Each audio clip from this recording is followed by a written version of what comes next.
The President has today been given a unique opportunity with the firing of General McChrystal. General McChrystal was the principal author and advocate of the surge of U.S. forces in Afghanistan. His theory was that it would be a clear hold and transfer, that is, transfer to the Afghan police, who do not exist, the Afghan security forces, who are in a state of disarray, and to the Afghan government, which does not exist meaningfully outside of the capital. He tested his theory in Marja this spring.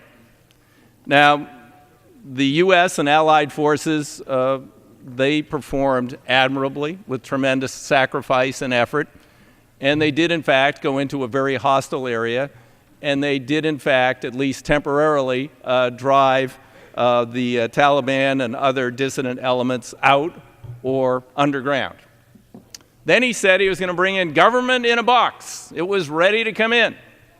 Now, there wasn't, unfortunately, any government in a box.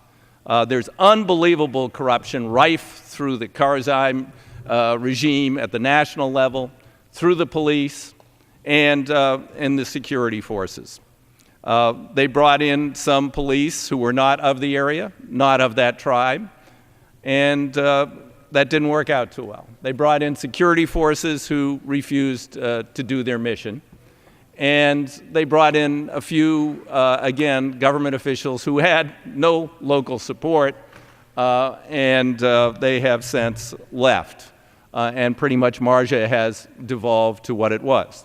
Even before he was fired, General McChrystal admitted that this was going to take a lot longer and be a lot harder than he thought, which means President Obama's dictate of a beginning of withdrawal next year is a fantasy. That was part of the criticism that General McChrystal and his allies at the Pentagon put forward.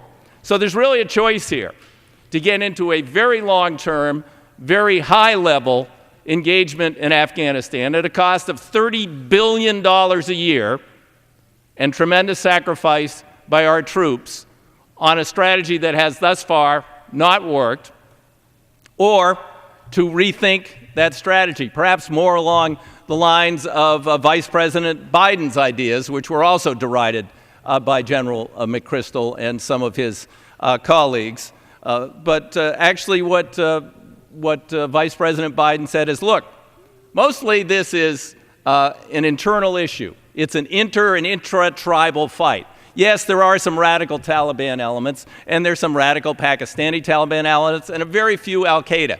How about we guarantee that we'll take care of any intermediate forces, that is, terrorist forces coming in from outside in any number, with a smaller troop presence and with our technology, and we let the Afghans work out their intertribal, intra-tribal conflicts that they've been carrying on over for 600 years, and we encourage them to do that and adopt policies to help them meaningfully rebuild their country. Instead, General McChrystal won the day, but now he's gone.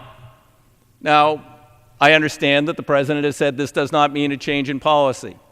I think that he should step back from that remark, consult again with all his best security advisors and the Vice President, and look at the results so far, find out what those critical comments were mentioned in that article, where basically the Pentagon is saying, hey, this is going to be years and years and a much bigger force, and maybe there'll have to be a second surge into Afghanistan. Starting to sound like Vietnam to anybody here? We prop up a government that has no relationship to the rest of the country, with huge amounts of money, and they have huge corruption, and they don't have support in the countryside, and that government falls, another one comes in, another one.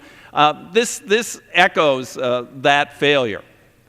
So in the strongest terms possible, I would urge the President to reconsider, to reconvene his advisors now that General McChrystal is gone, and think very carefully about a much less expensive, much less troop-intensive a strategy to bring about a better result in Afghanistan. With that, I yield back the balance of my time.